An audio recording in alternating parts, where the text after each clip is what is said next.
오늘 말씀은 우리 교회에 적혀져 있는 세 번째 문구입니다. 횃불교회가 주님을 기다리는 교회가 우리의 꿈입니다. 아멘.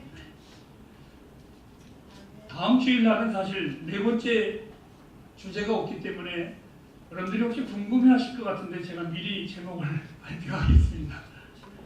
나에게는 우리 횃불교회에 대한 꿈이 있는데 하나님의 방법대로 부응하는 교회가 꿈입니다. 그 제목을 가지고 마지막 설교를 나누기로 하고 오늘 주님을 기다리는 교회라는 제목을 가지고 말씀을 나누도록 하겠습니다. 지난 주일날 우리 횃불교회가 예배하는 교회라는 것을 가지고 요한계시록 1장 5절에서 6절까지를 가지고 나누었습니다. 이 요한 사도가 밤모섬에서 하나님의 영광을 보았을 때에 그 하나님을 예배했고 그리고 그 다음에 나온 고백이 하나님 나에게 건강시켜주세요가 아니라 아멘 주 예수여 오시옵소서. 이것이 그의 간곡한 기도였었습니다. 오늘 그 말씀을 함께 나누도록 하겠습니다. 우리는 살아가면서 이런저런 시험을 참 많이 봅니다. 저에게는 잊지 못할 시험이 있었습니다. 고등학교 다닐 때에 1학년, 그것도 1년도 아니고 한 학기를 다니다가 개인적인 삶에 여러 가지 위기 속에서 학교를 포기하게 되었습니다. 그래서 실제로 저는 고등학교라고 하는 것은 6개월뿐이 다닌 적이 없습니다. 그리고 그 나머지의 기간 동안에는 제 나름대로 최선을 다해서 돈을 벌었습니다. 손에 닥치는 대로 일했습니다. 그때의 일은 지금도 생각하고 싶지 않을 정도로 생전 일해보지도 않았던 내가 일이라는 것에 뛰어들었을 때는 굉장히 힘이 많이 들었고 또 눈물도 많이 났습니다. 하지만 아버지와 동생이 있기에 어떻게 하면 삶을 이어나갈까라는 고민 속에 정말 열심히 일했고 열심히 살았습니다. 그런데 한 1, 2년 지났는데 친구들이 갑자기 잘 놀다가 사라졌습니다. 그래서 이놈들이 어디 갔나 그랬더니 전부 다 대학교 입시 시험을 본다고 학원을 다니고 다 뿔뿔이 흩어지는 겁니다. 그래서 저만 홀로 덩그러니 남아서 저도 심심해서 공부를 하기 시작을 했습니다. 사실상 책을 살 돈이 있는 것은 아니고 나의 친구가 국어를 가지고 공부하고 있으면 저는 그 친구의 사회를 빌려서 공부했고 그 친구가 사회를 공부하면 나는 그 친구의 국어를 빌려서 공부를 했습니다. 실력도 그렇게 싸지도 아니하고 드디어 검정고시를 제가 보게 되었습니다. 시험장에 앉아있는 나의 눈앞에서는 검정고시가 뭔지도 모르면서 덜커덩이 앉아서 그거를 봐야지만 고등학교 자격을 준다고 해서 나도 없는 것보다는 있는 게 낫지 않겠나 하고 앉아서 시험을 보게 되었습니다.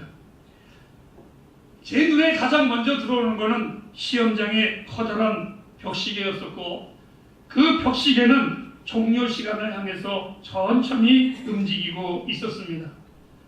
그런데 감독관 선생님이 갑자기 이렇게 광고를 합니다. 10분 남았습니다. 사실 저는 답이라고는 딱 한 문제 쓰고 있었습니다. 그냥 앉아 있었습니다. 그 선생님의 외침에 두 가지의 반응의 학생들의 얼굴이 나타났습니다. 서로의 얼굴을 보면서 한숨을 쉬는 친구가 있었고 또 어떤 친구들은 이제는 이렇게 가도 마찬가지고 저렇게 가도 마찬가지인데 그 나머지의 시간을 우왕좌왕하지 말고 그 시간을 아끼자 하면서 최선을 다해서 낭비할 필요가 없다라는 그 마음을 가지고 끝까지 최선을 다하는 학생, 이 두 가지의 부류의 학생들이 있었습니다. 바울은 디모데전서를 통해서 우리에게 주는 교훈입니다. 그의 앞에 언제나 시계가 똑딱거리고 있었습니다. 그의 시계는 우리가 생각하는 손목시계가 아니라 영원한 재림의 시계였었습니다. 그래서 바울은 언제나 사람들이 물어봅니다. 선생님, 어느 때입니까? 라고 말하면 그때에, 어느 날입니까? 라고 하면 그날에, 그리고 어느 시에 뵙겠습니까? 그러면 그 시에 봅시다. 그의 모든 인생은 언제나 주님의 재림이 그의 시계였었습니다. 그 재림의 시계의 소리를 들으면서 보면서 이 바울은 언제나 그의 삶을 살아갔습니다. 주의 재림, 마지막 날을 알리는 인류 역사의 분명한 시계였습니다. 바울은 이 디모데에게 자기의 제자여 믿음의 아들인 이 디모데에게도 자기처럼 재림을 중심으로 해서 그 재림을 기점으로 해서 살기를 굉장히 원했습니다. 언젠가 이 세상이 행하였던 모든 일들이 하나님 앞에서 반드시 죽음을 당할 것이니 너는 주의 재림을 마음에 각인되기를 그는 원했습니다. 마치 두 가지의 시험생들의 반응이라고나 할까요? 어느 한 학생들은 포기할까라고 하지만 어느 한 학생들은 낭비하는 시간이 없이 이 나머지의 시간을 최선을 다할까라는 이 두 가지의 마음처럼 바울은 자기의 아들이요 믿음의 제자인 이 디모데 목사에게 그렇게 강요를 했습니다.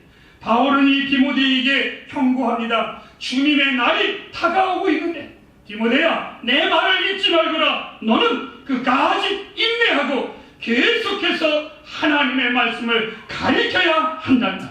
머지않아 반드시 우리 주님이 다시 오신단다. 그 주님이 왕으로 나타나실 때에 그날을 향하여 너의 믿음이 초지일관 변하지 말고 흔들리지 말고 어떤 고난이 와도 어떤 조롱이 와도 주를 섬기는 내 마음이 흐트러지지 않기를 원하노라. 이러면서 이 바울을 디모데를 권면을 했습니다.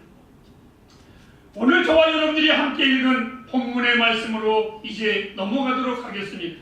오늘 이 본문에 보면 사도 요한이 이렇게 말합니다. 볼지어다 구름 타고 오시리라. 아멘. 여러분, 이 오시리라는 말은 우리의 표현이고 실제로 성경의 가장 근접한 말은 오고 있으십니다 라는 표현을 썼습니다. 주님이 지금 오고 있으시답니다. 주님이 이 시간에도 우리의 예배 속에서도 주님은 오고 계시는 중이십니다. 아니, 또 다른 영어 성경에는 이렇게 말했습니다. 재림이 언제인가는 올 것이 아니라 임박했다라고 긴급성을 가지고 우리에게 전해주고 있습니다. 이 세상에서 가장 볼만한 광경이 있다면 주의 재림의 광경일 것입니다. 요한 사도는 멀지 않아 이 주님이 올 것입니다 라고 말하지 아니하고 그는 지금 오시는 주님이다 라고 가르쳐주고 있습니다. 사랑하는 햇불가정 여러분, 언제 어디서든지 주님이 오신다라는 말을 분명히 해야만 합니다. 아니, 나는 여러분들에게 다시 한번 간구하고 또 부탁합니다. 자신있게 제가 여러분에게 부탁하고 싶은 것이 있는데 주님은 지금 오시는 중이시라는 걸 잊지 마시기를 바랍니다. 이 고백이 나와 여러분의 우리 교회에 분명한 고백이 되어야만 합니다. 주님은 조만간 오십니다. 주님은 반드시 오십니다. 사랑하는 자의 마음은 사랑하는 자에게 늘 이끌리게 되어 있습니다. 주님은 이 땅의 성도들을 당신이 십자가에 죽기까지 구원한 나와 여러분들을 사랑하시기 때문에 그 사랑하는 자들을 위하여 반드시 오십니다. 이 세상에서 그 믿음을 흔들리지 아니하고 투쟁하면서 끝까지 이긴 그 승리의 축복을 상주시기 위해서 우리 주님은 반드시 오시게 돼 있습니다. 역사를 영어로 히스토리라고 말을 합니다. 이 히스토리라는 말은 바로 그분의 이야기라는 뜻입니다. 이 역사는 우리 주님의 이야기입니다. 이 땅의 모든 일어나는 희노애락의 모든 역사는 다 우리 주님의 재림을 기다리는 징조입니다. 그것이 지진이든 환란이든 태풍이든 공고이든 가난이든 굶주림이든 그 어떠한 것도 이미 다 주님이 말씀하셨습니다. 내가 인자가 이 땅에 임하기 전에 그러한 징조를 너희들이 보리라. 오늘 이 땅의 역사는 장대한 클라이막스를 위해서 지진이 일어나는 것이며 환란이 일어나는 것이며 곤고가 일어나는 것이며 모든 것이 다 우리 주님의 재림을 향하여 그것이 흘러나가고 있습니다. 저는 오늘 하나님의 말씀을 기록하면서 나의 조그만 서재에서 두 손을 들고 하나님 앞에 기도했습니다. 주 예수여 오시옵소서. 주님 나는 준비됐습니다. 주님 맞을 준비됐습니다. 햇불가족 여러분, 오늘 이 성경에 요한 사도가 이렇게 말했습니다. 볼지어다 그분이 구름 타고 오시는데 그 다음 말이 신중한 말이 있습니다. 그를 찍는 자들도, 그를 핍박한 자들도, 그를 조롱한 자들도, 그를 우습게 여긴 자들도 반드시 볼 것이라고. 보십시오. 유다도, 팔아먹은 유다도 주님을 그날에 볼 겁니다. 아니, 주님을 비열하게 법정에 넘긴 빌라도도 볼 것입니다. 아니, 자기가 좀 더 살겠다고 외쳤었던 정말 제사장인 가야바로 그는 볼 것입니다. 그리고 우리 주님을 피 흘림이 없는데도 불구하고 악한 자로 법정에 넘긴 헤롯도 분명히 볼 겁니다. 이 경이로운 초점을 그 악한 자들도, 찌른 자들도 반드시 보게 되어 있습니다. 제가 지지난주에 몽골에 갔을 때였습니다. 비행기를 타고 몽골을 가는데 제 옆에 중이 앉아 있었습니다. 저는 그냥 아무 생각 없이 열심히 가자마자 해야 할 세미나 원고를 눈이 빠지게 보고 있었습니다. 열심히 보고 있는데 한참쯤 가는데 이 스님이 저에게 질문을 하는 겁니다. 선생님, 뭐 하시는 분입니까? 그런데 제가 뭐라고 그랬겠어요? 목사님. 예, 목사니까요. 저 목사입니다. 그랬더니 이 중이 깜짝 놀라면서 그 다음부터 내일 때까지 절대 저를 안 쳐다봅니다. 저는 속으로 이렇게 말했습니다. 그날에 나의 주님의 오심을 너도 반드시 볼 것이다. 아무쪼록 사랑하는 우리 햇불 가족들은 찌른 자들 속에서 있는 것이 아니라 주님의 상급받는 자들 속에 있기를 주님의 이름으로 축복합니다. 주님이 다시 오심을 절대로 불신하지 마십시오. 그분은 반드시 오십니다. 이제 보실까요? 성경에 매절 30절마다 주의 재림을 언급했습니다. 신약 성경의 216장 중에 주님의 재림을 300회 이상 언급을 했습니다. 신약 성경 27권 중에 4권을 제외한 23권이 주의 재림을 기록을 해놓았습니다. 아니, 신약뿐입니까? 구약의 욥도, 모세도, 다윗도, 이사야도, 엘리야도, 다니엘도 모든 하나님의 사람들이 언제나 주님의 재림에 다 포커스를 맞추고 있습니다. 그뿐인가요? 초대교회의 모든 메시지는 그리스도의 다시 오심을 전하지 않는다면 그건 다 가짜로 여겼습니다. 그들은 세상을 떠났지만 그리스도의 재림의 메시지는 지금도 살아서 역사하고 있습니다. 이 세상에 많은 사람들이 그리스도의 재림을 무시합니다. 안 올 거라고 생각을 합니다. 아니, 교회마저도 마치 재림 이야기를 하면 이단과 같이 칙을 받을까봐 머뭇머뭇거리고 있습니다. 사탄의 장난입니다. 사탄의 농간입니다. 여러분, 주님은 분명히 오십니다. 바울은 데살로니가전서에 이렇게 말을 했습니다. 그 교회를 향하여 바울은 외칩니다. 재림을 성도들이요 잊지 말라고, 반드시 알아야 된다고, 그리고 소망 없는 자들과 같이 살지 말라고, 그리고 그리스도인들은 어떠한 환난이나 고난이나 죽음이나 적신이 와도 두려워하지 않는다고. 모든 설교 가운데 가장 중요한 설교가 있다면 그리스도의 재림의 설교입니다. 여러분, 지금 이 시간에 이 자리에 주님이, 그 재림의 주님이 임재하신다면 나의 설교는 완성된 겁니다. 그것은 다 필요 없는 것입니다. 아니, 우리같이 만약에 그리스도의 재림을 기다리지 않는다면 우리같이 어리석은 자들이 어디 있겠습니까? 기독교의 존재의 가장 중요한 것은 우리 주님의 재림입니다. 주님은 조만간에 이곳에 당도할 것입니다. 주님의 재림을 준비하고 계시나요? 눈으로 보는 가식적인 세상 앞에 흔들리지 말고 계속 믿음으로 걸어가시기를 바랍니다. 여러분의 소망을 그분의 나라에 꼭 맞추시기를 바랍니다. 그 누구도 이 땅에 거할 자가 없습니다. 여러분은 어디에 맞추고 계십니까? 우리는 잠시 있다가 없어질 이 땅에 초점을 맞추지 말고 영원한 하늘나라에 꼭 맞추시기를 주님의 이름으로 부탁합니다. 주일학교를 다녀온 꼬마 소녀 아가씨가 집에를 막 반갑게 뛰어들어오면서 엄마하고 불렀는데 엄마가 외출 준비하느라고 굉장히 바빴습니다. 그래서 이 꼬마가 엄마 어디 가? 오늘 주일인데? 그랬더니 엄마가 선약속이 있어서 오늘은 예배를 못 드리고 어디를 좀 가느라고 준비하고 있단다 라고 말을 했습니다.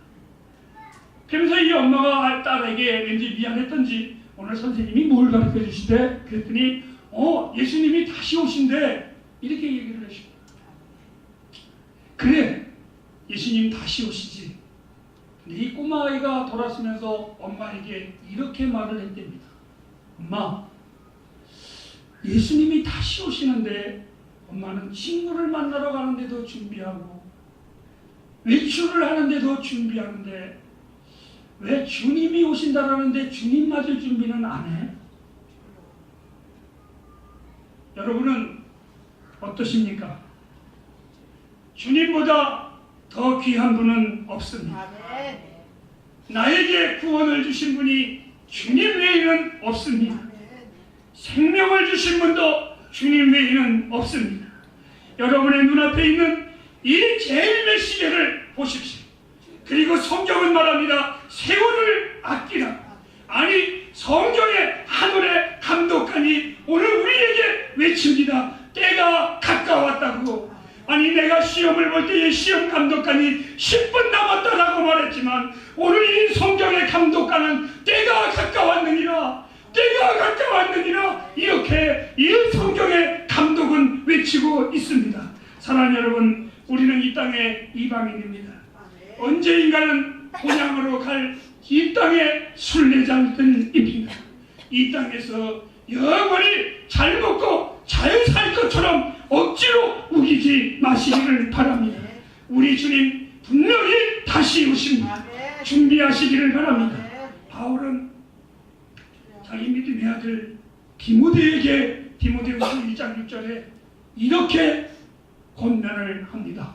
디모데야, 내가 내게 안수하매 내 안에 있는 하나님의 은사가 다시 불릴듯 일어나기를 원하노라. 여러분의 신앙이 우리의 제일의 그 안수함으로 다시 한번 일어나기를 원합니다. 하나님을 다시 한번 뜨겁게 사랑하기를 원합니다. 하나님을 경외하는 자들이 되기를 주님의 이름으로 부탁합니다. 그리하여 그날에 부끄러움 없이 우리 주님을 줄거리